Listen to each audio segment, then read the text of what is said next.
Welcome to Athens. Athens is known for several really cool things: the Acropolis, the Agora, and of course the Parthenon, which is right behind me. Paul came here alone. He had sent Timothy over to Thessalonica, and so he was by himself. Here in Athens is where Paul tried to incorporate the local culture into his preaching to try and connect with them. So why don't you come on with me and let's go check it out. Athens is the capital and largest city in Greece. It is named after its patron goddess Athena. It became a major power in 750 BC. Its power decreased over time, but their army was able to defeat the Persians twice. This theater is the Odeon of Herodotus Atticus. This theater was built later. Paul might have seen the theater of Dionysus, where famous playwrights like Sophocles were performed.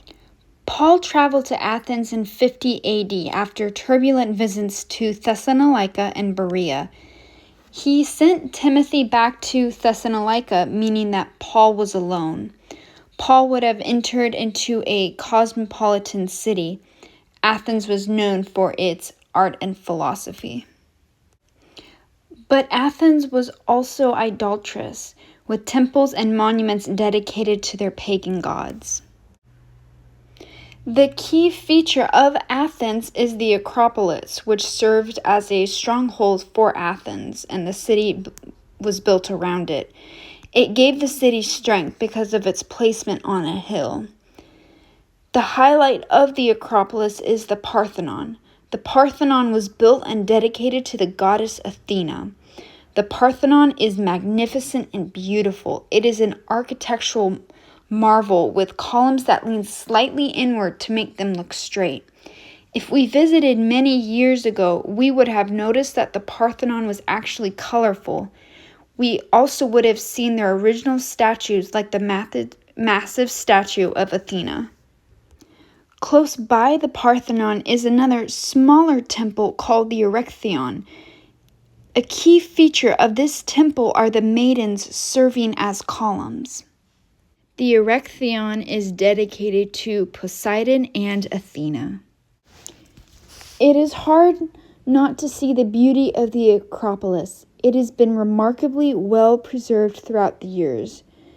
There is gorgeous marble everywhere, but it is unlikely that Paul would have come here due to the large amount of paganism. He would have spent most of his time speaking in the Agora instead. The other key feature is the Agora. The Agora held shops and was a prominent part of the city. There isn't much remaining today, but the Agora Museum allows visitors to see what it was like during its prime. When Paul came to Athens, he would have had seen how businesses and the Athens social life happened in the Agora. Other sites in the Agora include the Temple of Hephaestus and the Stoa of Attalus.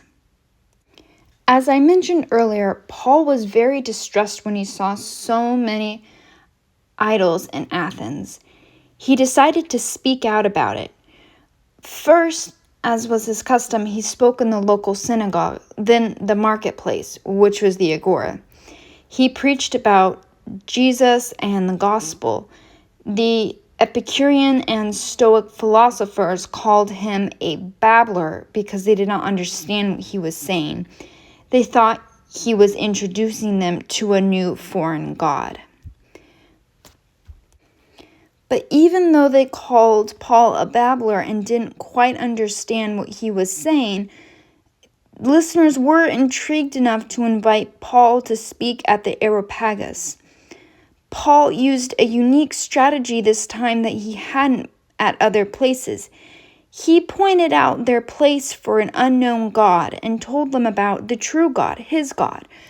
And instead of using Jewish scriptures, he proved the existence of God and preached to him using their own poets. Being then the children of God, we ought not to think that the divine nature is like gold or silver or stone, an image formed by the art and thought of man.